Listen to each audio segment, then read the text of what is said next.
Welcome back to the Shum Show. I'm Greta Shum, and here's a look at this past week through weather and climate goggles.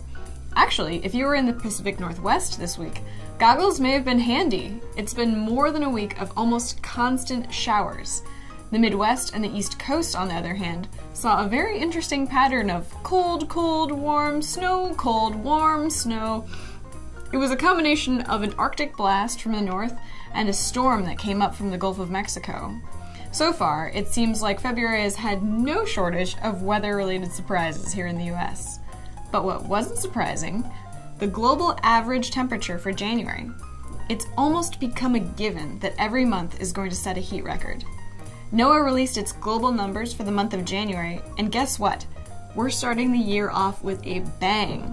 January 2016 was the hottest January on record. Dang! That makes it the 9th month in a row to break its monthly record. A series of back-to-back records like that is pretty rare. Back in 1997 and 98, we saw a string of 9 months break all their monthly records. But the longest string we've ever recorded was the 10-month record streak in 1944. So, all eyes on February, am I right? We very well may tie that record. These higher-than-average temperatures have varying effects on vegetation across the globe.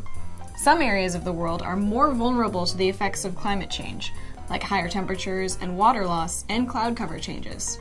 This week, the Vegetation Sensitivity Index published an analysis of which areas of the world are most sensitive to these changes based on their ecology. Green areas on this map, like Australia and the southeastern parts of South America, are pretty resilient, while red areas are very sensitive. You can see places in Indonesia and northern South America, as well as countries along the Arctic Circle, have particularly vulnerable vegetation. You know, I guess the world's a pretty turbulent and dynamic place, and while some places aren't bothered that much, other places are pretty dang sensitive. And it's always changing, kind of like a person. You could say it's got its own emotions. See you next week for your weekly summary on The Shum Show. Need more of a Shum Show fix? Check out our playlist on WXshift's YouTube channel, and while you're there, subscribe!